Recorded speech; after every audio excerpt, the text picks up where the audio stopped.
So, at the beginning of this series, I said that we were going to talk about the counting numbers, right? That elementary number theory was the study of the counting numbers. But we actually haven't counted all that much. And so what I'm going to do in this video and the next video, and maybe even a video after that, is talk about some counting principles and how we can count certain things. And, that's something that actually has a sort of application. So, how are we going to formalize counting like we did with the counting numbers? What's a natural mathematical context for counting?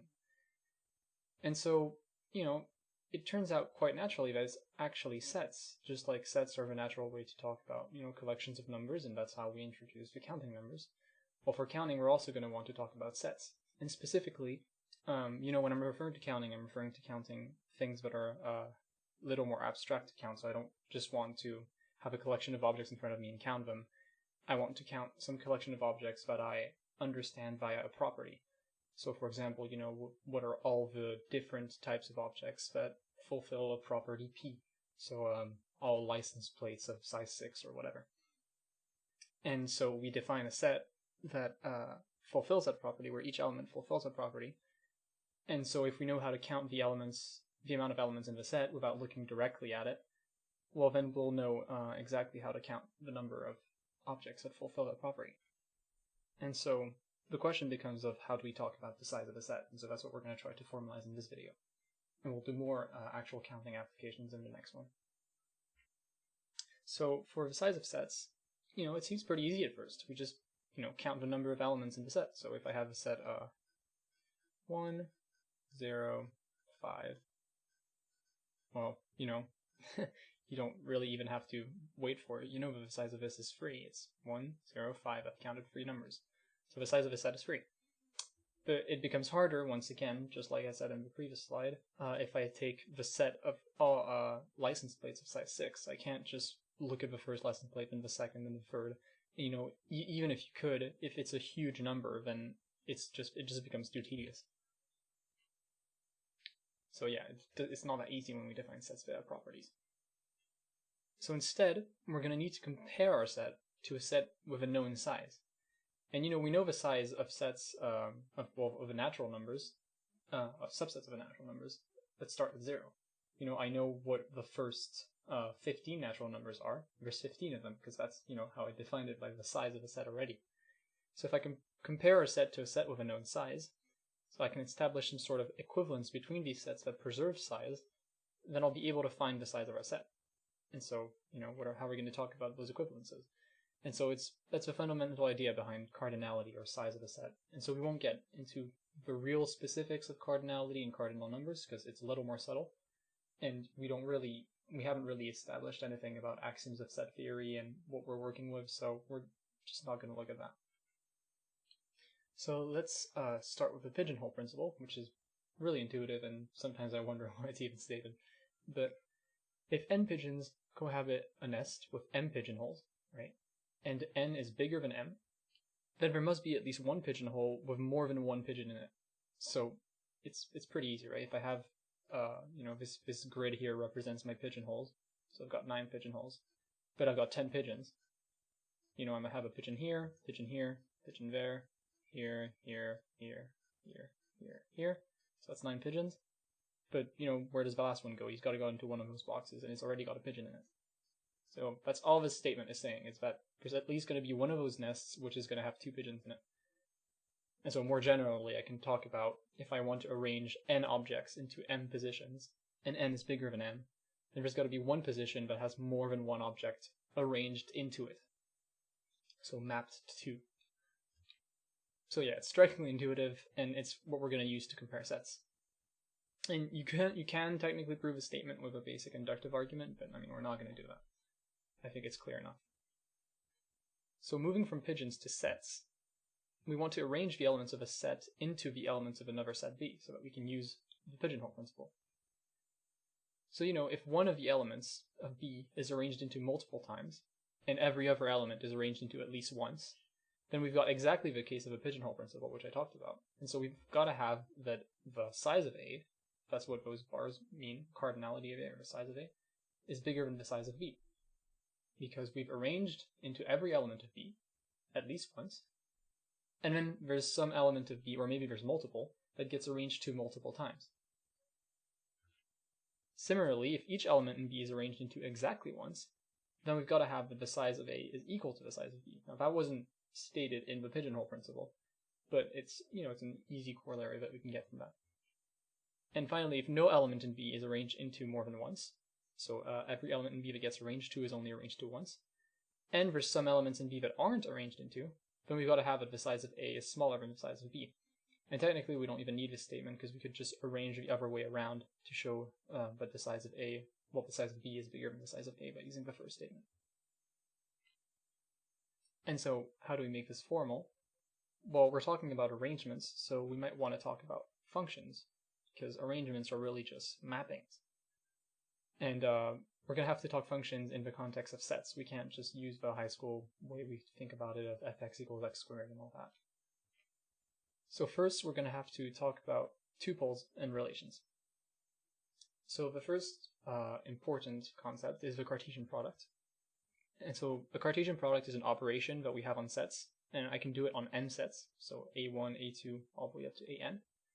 And so it's denoted by a1 cross a2 cross, all those other sets, cross an. And the order is important because this is not a commutative operator. And so, it kind of looks like we're multiplying these sets, and that's why it's called a Cartesian product. And so it's a set a1 times a2 times, I'm going to say times when I say Cartesian product, or a1 cross, let's just say cross, a1 cross a2 cross all the way up to cross an. That's going to be equal to, it's going to be a set of tuples. So tuples, just means an ordered list with n elements. So it's like a set, except the order does matter. And we can have redundancy. And so it's going to be a1, a2, all the way to an, such that a1 belongs to a1, a2 belongs to big A2, and small an belongs to big An. So all that means is that I'm taking, all the elements of A1, and I'm putting them into that first position, then I'm taking all the elements of A2, putting them into that second position, and so on, and I'm taking all tuples of that format, and that's going to make a new set. So for example, right, let's take a really simple Cartesian product. If I have 0, 1, and this is where you have the difference between the set and a tuple, right? I could have written this as 1, 0. A tuple, that would have been written as 0, 1. That would not be equal to 1, 0. So it's a little different. We're talking about sets here, not tuples. So 0, 1 cross, let's say, 2, 1. Once again, I could have written this as 1, 2, right? So that's going to be equal to, so I take 0, and I put it into the first position. And now I could take 2 and put it in the first position. So that's going to be one element. I can do that again, take 0, put it in the first position, take 1, put it in the second position. I'm taking 1 because it's from the second set, not from the first set. And then I do the same thing, but with 1 in the first position instead. And those second positions are exactly the same. Excuse the terrible handwriting, but you get the idea. And so that's going to be our Cartesian product. And note that it's not the same as if I'd taken the Cartesian product the other way around. If I'd taken the Cartesian product the other way around, these positions would have been switched. I could have had elements where 2 is in the first position. And since 2, 0 is not equal to 0, 2, then we don't have the same set. So now I can talk about relations. And so a relation is sort of like a function, except that it's not necessarily a mapping. It's just sort of equivalence between different elements, and we'll see exactly the difference afterwards. So let's take a relation between a set A and B. It's just a set that's going to be a subset of of a Cartesian product of A and B. So what I mean by that is it's just going to be a set, right, of tuples. So in this case, it's going to be 2 elements because we're only looking at a twofold tuple. So I can write A, B, where A belongs to B. So they're all. It's just the set of all these A and B that belong to A and big B. That's going to be the Cartesian product of A and B, right? But if I take any subset of a Cartesian product, that's going to be a relation. So if I can put the elements of R into the Cartesian product, then that's a relation. So then we introduce a special piece of notation, A, R, B. So R because it's a relation, A because it belongs to big A, B because it belongs to big B. So A, R, B, this is a statement Right? This statement is true if and only if a, b, the tuple a, b, belongs to R.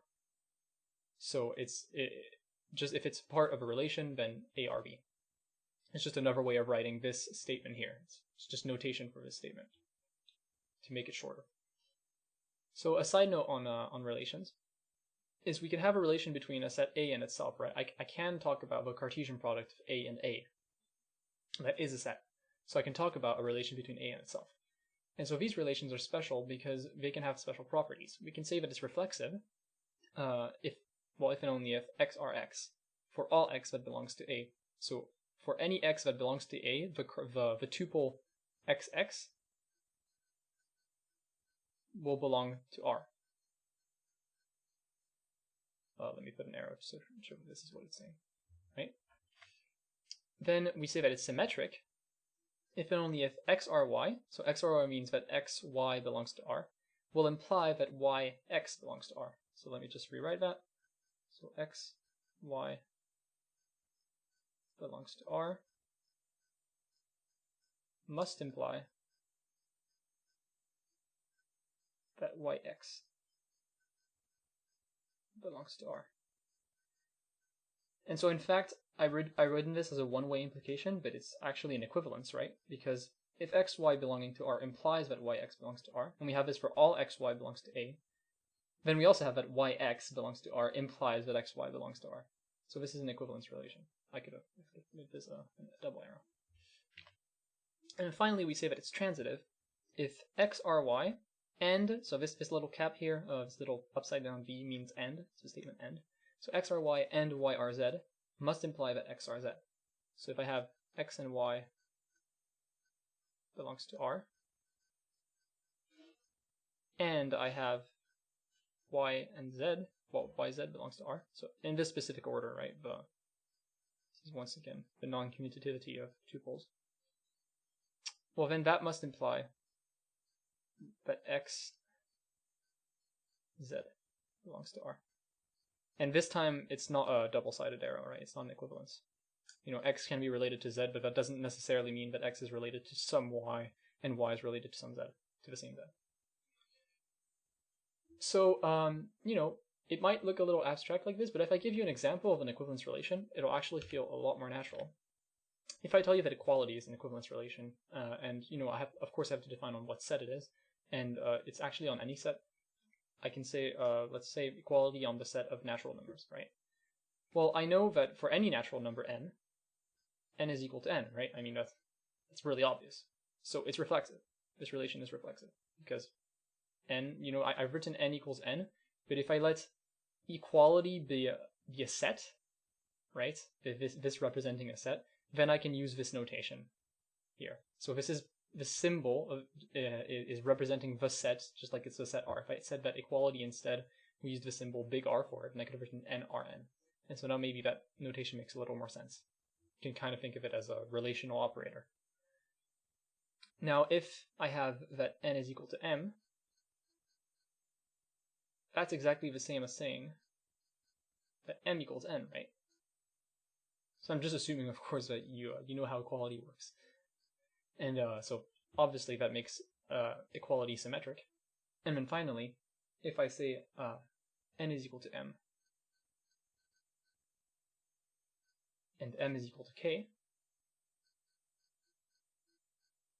then hopefully you're familiar with transitivity of equality. It's also pretty simple. We have that n is equal to k. But note once again that if n is equal to k and we take some random guy n, that doesn't mean that n is equal to m and m is equal to k. So it's reflective, it's symmetric, and it's transitive. So it's an equivalence relation. I didn't actually say, but yeah, if a relation satisfies all three of its properties, then it's an equivalence relation. And so it's going to be a really important concept for congruences, modular congruences, which we're going to do later. And we're not actually going to get practice of cardinal numbers. I wrote this, but we're not going to do that. So forget what's written here. So let's talk about functions. Okay, I kind of messed up on the animations, but whatever. Forget what's written down here at the bottom.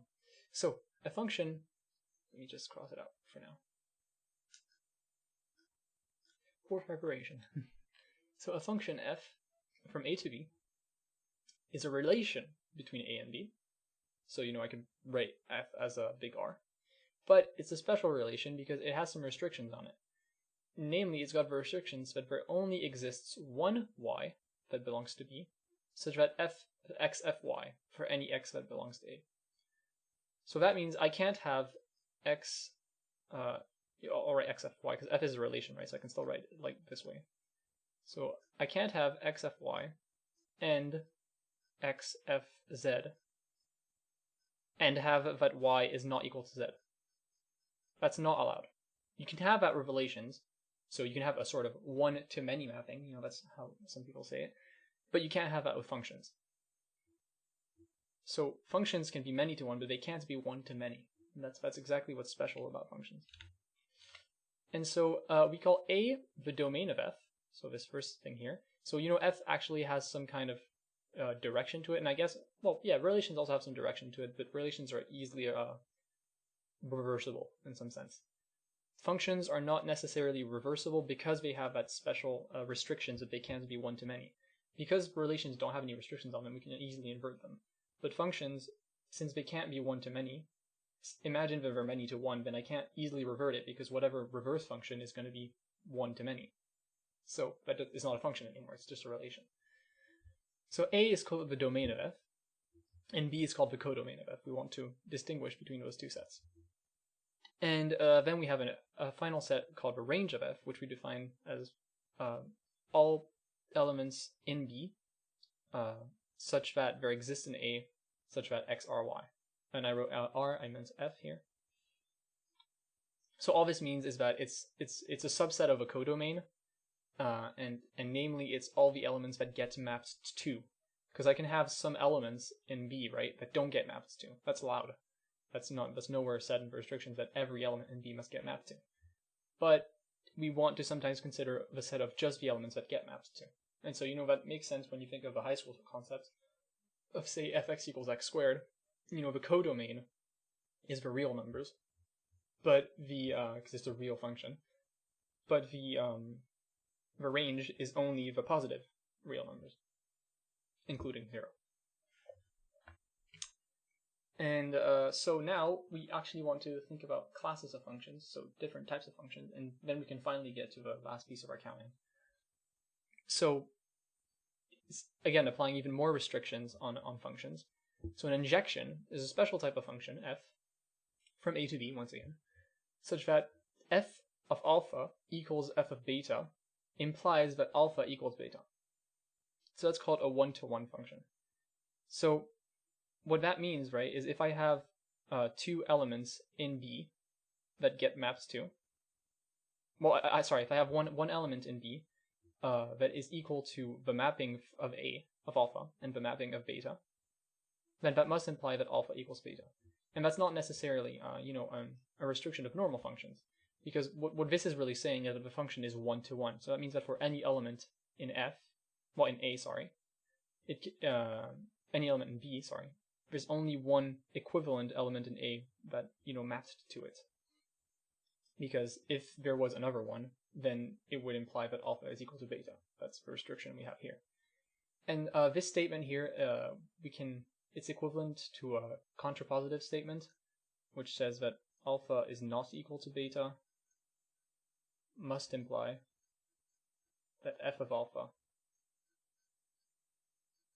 is not equal to beta. F of beta, sorry.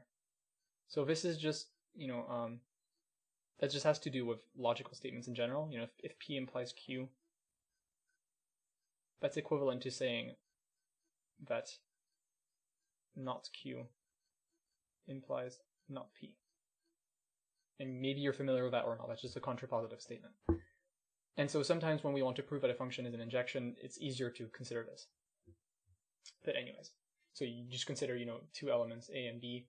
If you want to show that it's not an injection, just show that they're not equal to each other. And if you can show that the mapping is equal to each other, then it's definitely not an injection.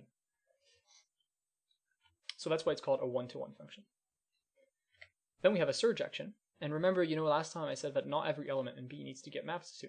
Well, a surjection is exactly that restriction, which says that for all y that belongs to B, there does exist an x that belongs to A, such that f of x is equal to y. And so I'm using a lot of symbols here. It's just saying for all y that belongs to B, there exists an x that belongs to A, such that f of x is equal to y. So that just means that every element in B gets mapped to. And so that's called an onto function. And so this statement is actually just equivalent to saying that the range of f is equal to B. So it's not just a subset anymore, it's the exact same set. And so finally, a bijection is a function f from A to B once again, that is both an injection and a surjection. So if it's both an injection and a surjection, it's called a bijection. And so we'll see that this is exactly the type of function we want to consider for counting. So let's first look at some examples, right? So this is the set A, and this is the set B, right? And I've got 1, 5, 8, A, 0. You know, I've just put A here to show that it's going to be a collection of anything. I could have put a banana in here if I wanted to. Functions don't have to necessarily be sets of numbers, right? It's just a collection of objects, and that's what sets are, and that's why it's nice to consider functions in this sets context, because then it helps us to talk about, when we're going to talk about counting right after, to talk about any types of objects, and we don't have to just consider numbers, because numbers are just objects, really. And so I've got my set A, my set B, and so this is an injection because, you know, if I take any mapping here, I don't have two arrows going to it. If there had been another arrow going here, then it would not be an injection. But I've only got one arrow going to each element that gets mapped to. So they only get mapped to once. So that's why it's an injection. Then we have a surjection here. No, this was not a surjection because B here did not get mapped to. In this case, though, all of them get mapped to. However, it's not an injection because we've got these two arrows going to this element here. And you know, I've written this explicitly. I've said f1 is equal to f5, and we have that 1 is not equal to 5. So we're not fulfilling the property that f1 equals f5 implies that 1 equals 5, because we just know 1 is not equal to 5, right? And then I can look at a bijection. And a bijection, now we combine all these. And so we've got, it looks like this injection here, except we don't have a lone element on the side that doesn't get mapped to, because it has to be surjection as well. And so, you know, we might already start to see why this might be what we want for counting, because we have exactly one arrow for the first set that's equivalent to the second set, right? So we have a one-to-one and an onto relation. And so we have a sort of equivalence between elements. I can say, you know, for the element 8 in A, its equivalent element is f of 8. And there's only one such element. And similarly, I can, you know, reverse this. You know, I can easily just switch the sides of the arrows, you know, get rid of that. And, you know, do it for all the arrows to have that I have some new function g that maps from f1 back to 1, from f5 back to 5. You know, I can't necessarily do that for a surjection, for example. Here, you know, I've got f1 equals f5, so I can't revert it because they go back this way. And I can't do it for this injection either because, you know, b here is lonely and b doesn't map to anything. And for a function, we need, you know, every element in A that maps to something else, because otherwise it's not a relation anymore. And so bijections are actually exactly functions that can be inverted. Every bijection can be inverted, and it's a necessary condition for invertibility. And so that's the function we're going to want to consider. And so here, you know, I just have a general function that's neither an injection because, you know, we've got two arrows. It's not a surjection either. And so we just call it a function at that point. And so as I've said, you know, a bijection is what we're going to want to look at. So equinumerosity. We say that two sets A and B are equinumerous or have the same cardinality. So, you know, modulus of A equals modulus of B, or cardinality of A equals cardinality of B, or size of A equals size of B, if and only if there exists a bijection between these two sets. And note how powerful of a statement that is. There exists a bijection. If I can construct a single bijection in all the universe of functions that I could have between those two sets, if I can construct a single one, then I know that those sets have equal cardinality. That's really, really powerful. And so we say that the cardinality of A is strictly less than the cardinality of B if there's an injection from A to B, but there's no bijection. So, you know, we saw how the injections before. If I look back at this last slide, I can see, you know, these guys have there's less elements in here than in here. And if there's an injection, there's no bijection from this set to that set. You can try, all configurations of arrows you can think of. There's no bijection between these two, specifically because this one has a smaller size.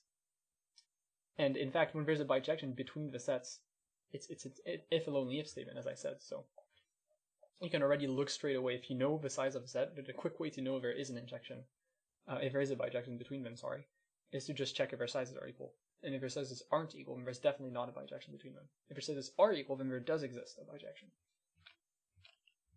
Because it's an if and only if statement. It goes both ways.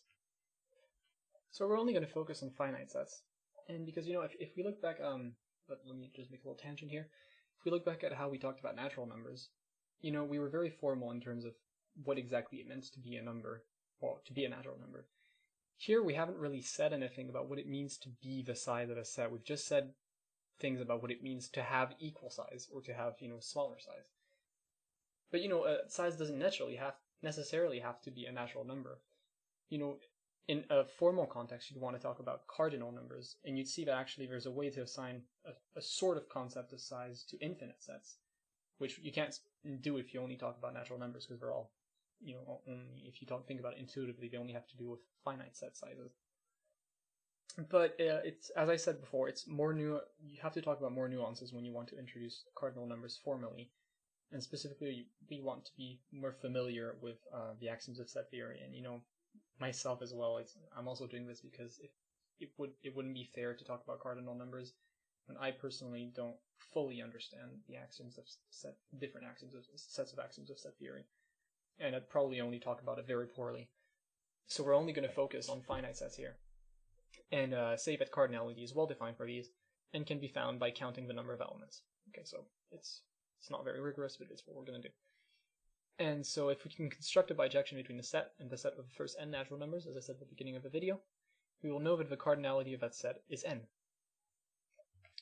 So now we can get on to counting, and first we're going to need an importance proof that's going to help us build on the multiplication principle, which is fundamental to counting. So my proposition is that for two finite sets, a and b, then the cardinality of A cross B, or A Cartesian product of B, is equal to the cardinality of A times the cardinality of B, and we'll see why that's powerful afterwards. Let's first prove a statement. So, proof. So, let's assign numbers to these. We'll say that the cardinality of A equals n, and the cardinality of B equals m. And, these are natural numbers because we're talking about two finite sets, and as I said, we're not going to really focus on cardinal numbers in general. And so the proposition is clearly true if n is equal to m and is equal to 0. Right? If they're both equal to 0, they're both the empty set, then the Cartesian product is also the empty set, and so 0 times 0 equals 0, that works out. So we're going to assume that n and m are bigger than 0. So let's let C, right, it's going to be a set, and it's going to be the set of, so here I've got A, right, the small a here. This is inside a set, so I'm taking the Cartesian product of a set with a single element A, with the big set B. And I'm doing this for all A that belongs to big A, right? So let's say A was, 1, 0, and B was 2, 1. Then the set C would actually be a set of sets. And I can take, for example, the set 1, of just 1 here, and then take the Cartesian product of 2, 1. So that I get the set 1, 2, 1, 1. So that's one element of C. And then the other one's going to be the same, but I replace these ones with zeros, and I don't have space for that, so I'm not going to do it. So the first thing to note, right, is that C is a partition of a Cartesian product of A and B, because we've got all the elements of C. If we don't consider the sets and we only consider the tuples that are going to be in the elements of C, right, all of them together, they form the Cartesian product of A and B, right? Because if I take all the A's in A and I cross them with B, right, this is the same as just saying big A cross B, but then I'm separating it into separate sets. So that's why it's a partition of A cross B. I'm taking the set of all tuples made with A and B, and then I'm just like splitting it into smaller sets, all dependent on the single elements in A, and then each of those sets is an element of C. So there's a little nuance here. So C is a partition of A cross B. So we define the function f of small a, right? So f is going to depend on an element of big A, and it's a function from the set B to the set of A Cartesian product of B, right? So it's a set of the format that we find in C, but here it's not as general as saying for all the sets that we have in C. It's only for a particular A, right? So I have, say for example, the set big A was 1, 2, 3, 4, 5, 6. Then I'd have a function f1, a function f2, a function f3, a function f4, a function f5, and a function f6. So I've got many different functions for each element A that belongs to big A. And so we define it specifically such that fa of B, so this function applied on B, so for some element of B that belongs to big B, is just going to be the tuple A, B, like that, right? So that's pretty simple. So if we have any xy that belongs to B, it's pretty clear that if x is not equal to y, right, then f of A of x is not equal to f of A of y, right? Because we're going to have two different tuples. We're going to have ax and we're going to have ay, and we know that x and y are not equal to each other, so the tuples are not equal to each other. So this is the contrapositive statement that I showed earlier, right? So f of A is an injection. And it's also relatively clear that f of A is a surjection, right? Because I say for any B that belongs to big B, then f of A of B is going to be a tuple A and B, right? So then we're definitely taking all the elements that are in here, they're being mapped to this way.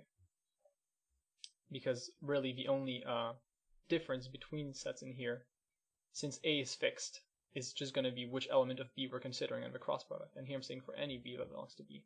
I'm considering all elements of B, and since that's only what determines different elements in this codomain, then we know that it's a surjection.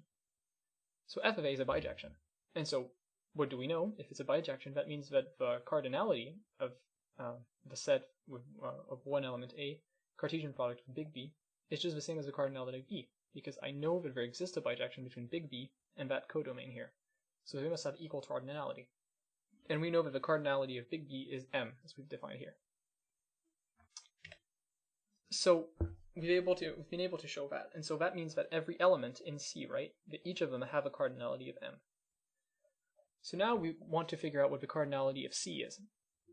And so we define a function g that maps from A to C. And so we're going to want obviously to construct a bijection between A and C. And so this, we're going to see that this g is such a bijection, such that g of A is equal to the set A cross B, right, for any A that belongs to A. So that's pretty simple. And so it's quite easy to see that this is also a bijection. You know, if I have if I take two elements in A that aren't equal to each other, then it's pretty obvious that the set that, and so notice, right, g of A, since it's mapping from A to C, every mapping of an element A is going to be a set, right, because all the elements of C are sets. But anyways, it's pretty obvious that if two A's aren't equal to each other, then the first element of any tuple in this set, right, is never going to be the same between the two sets, so the sets can't be equal. And similarly for surjections, you know, I take any A that belongs to big A, so any element of C gets mapped to, because again, that's all that in C, all the elements are differentiated by which element A we're considering in A. So this is also a bijection. And so once again, the cardinality of C is equal to the cardinality of A is equal to N. And so if you're having trouble, you know, with all the symbolism here and the abstraction, it might be easier for you to consider a concrete set A, B, you know, construct the set C, then look at these functions and see that they are bijections by, you know, you can draw the diagrams that I drew earlier. I'll let you do that. And so since C is a partition of A times B, or A Cartesian product of B, that the cardinality of C is equal to N, and that the cardinality of any element of C is equal to M, because, you know, that's what we've shown here, then the cardinality of A cross B is going to be equal to the cardinality of C times the cardinality of small c for any element in C, right? Because it's a partition of A times B, and it turns out that, you know, each element in C has the same cardinality. Because normally, you know, for a partition, if you want to know the cardinality of the bigger set, then you just take the cardinality of each set in the partition, right? And then you just add them together. But if we're all adding them together and they each have the same cardinality, and that we know that there's a cardinality of big C such elements, then we can just multiply them. And so we get that the cardinality of the whole thing is just n times m, which is the cardinality of A times the cardinality of B. So that completes the proof. Once again, I'd recommend, looking at a concrete example of sets, because there might be a lot of symbols in here that confuse you more than they need to. So from that, we can build the multiplication principle. So first, you have to notice that the previous proposition could be extended by a simple inductive argument for an n-fold Cartesian product. So we've only shown this for the Cartesian product of A cross B, A times B here. But if you have A1, A2, A3, A4, A5, if this is still true, right? If I have A1 Cartesian product, A2 Cartesian product, A3, and so on, it's going to be the same as taking the individual cardinalities and multiplying them. And you can do that with an inductive argument. I can let you do that. So because Cartesian products are so inherently related to tuples, which we also call lists, we can come up with very powerful counting principles for lists. And so we have for any list with n elements, any n tuple, right, where the first element can be chosen from a set A1, the second element from a set A2, all the way up to the nth element from a set AN, then we're going to have exactly A1 times A2 times, cardinality of A1 times cardinality of A2, all the way times the cardinality of AN, such lists, right? So I have exactly this many lists that fit this condition that the first element can be chosen from A1, the second element from A2.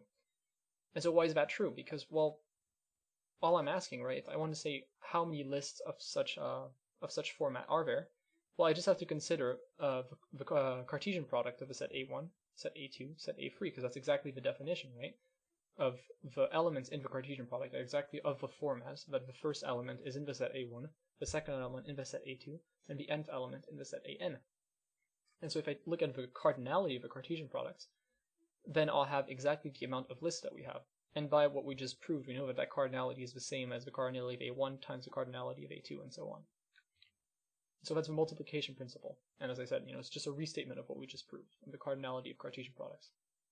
So let's look at an example. How many license plates with 6 digits, so let's actually do some counting, where the first 4 digits are letters and the last 2 digits are numbers, are there? Right, so, at first, without the multiplication principle, this would not be very easy. You'd have to write down all, the possibilities and then count each of them. And there are a lot of possibilities, as we'll see. So we're looking for all lists, tuples, of the form letter, letter, letter, number, number, right? And so we're only going to have to consider 2 sets. So the first 4 elements, they can each be chosen from the set A, B, C, D, E, so this is just the whole alphabet, and because they're all letters. And I guess if you also want to consider capital letters, then we'd have to double this, but we're only considering small letters. Well, actually, for license plates, we'd only be considering capital letters, so maybe you'd have to switch this to the capital alphabet. It still has the same cardinality. This set has cardinality 26 because there's 26 letters in the alphabet. And then the last 2 elements, they can be chosen from the set 0, 1, 2, 3, 4, 5, 6, 7, 8, 9, and that has cardinality 10, right? Because these are single-digit numbers. If they were 2-digit numbers, then I'd have to consider a bigger set. Namely, the set would have cardinality 100. Well, actually, no, because the first element has to be 1, so you'd remove a few to get about like 90 or 89 or something. So specifically, we're going to have then 26 to the 4 times 10 to the 2, and what I'm saying here is just that I'm taking 26, there's 26 such letters, there's 26 such letters here, 26 here, 26 there, and I've got 10 numbers here, 10 numbers there. It's the amount of possibilities, right? So the amount of lists we have by the multiplication principle is just multiplying, all these numbers. And so that's going to be 26 to the 4 times 10 to the 10. And so that's going to be, let's put some commas so I can read this, 45,697,600 such license plates. So definitely, if you were to write down all the license plates, it would be a very grueling process, and I would not recommend it. Using the multiplication principle is a lot quicker to find how many license plates there are. So let's look at another particular application of the multiplication principle, and that's a factorial, and then we'll stop there for this video, otherwise it'll get too long. So one useful specific application of the multiplication principle, yes, were arrangements. And what do I mean by that? If I have a list with n distinct elements, right, so I can't have the list 1, 2, 1. It won't qualify for this. I'm looking specifically at lists that have distinct elements, and we'll see in the next video what happens when lists have repetition in their elements. So if we have an n distinct element list, how many ways can we arrange this list, right? And so, that might be useful. Well, I can't think of a very useful example, but if I ask you what are arrangements of the letters, A, B, C, D, what are all words that I can form, what are all four letter words that I can form the letters A, B, C, and D? And of course, those words can be nonsensical, I guess. And so, this is specifically what we need for this scenario, is how many ways can we arrange this? So, for the first element, we're going to have exactly n choices, right? Because I can take I have n distinct elements, so I can think of a set, right, of all these elements. Since they're all distinct, then the size of a set is going to be exactly n, right? So, say the first element is A, the second element is B, so on. And so there's n of those. Maybe I write A1, A2, all the way to AN. So for the first element in the lists that I'm creating, right, because we want to use the multiplication principle, we want to be creating many different lists. So, we want to reformulate the question as how many lists are there that are rearrangements of this list here. So the first choice, for the first element is going to be from this whole set. So there's n choices for that. However, for the second element, we've made a choice for the first one, so we already have one element from this set that is taken. And we want distinct elements in our list, so the second element can't choose what we chose for the first element. So there's going to be n minus 1 choices for the second element. And similarly, for the third element, there's going to be n minus 2 choices, because the first two elements, whichever ones we picked, say we picked A and B, right? Then for the third element in our list, we can't pick A and B again, because then we wouldn't have a list that is of the format that we want. So there's going to be n minus 2 for that, then n minus 3 for the next one, and so on, so that the nth element in the list is only going to have one choice. And so, in particular, that means that there's going to be n times n minus 1 times n minus 2 times n minus 3 all the way to 2 times 1. So basically, I'm multiplying all the numbers from 1 up to n, all the natural numbers. And there's so many ways to arrange that list. And so we're going to write that particularly as n exclamation mark, and we read that as n factorial. I'm not too sure why it's called factorial, but that's what it is. So n factorial represents, in other words, 1 times 2 times 3 times 4 all the way up to n. So that's a very special number that's going to help us with many counting problems. And you already see that it gives us a simple answer for arranging an n distinct element list. And so in the next video, we'll look at some more specific cases of the multiplication principle. And many of those are actually just going to involve the factorial, and they're all nicely going to simplify to expressions of the factorial, which is why we introduce it here.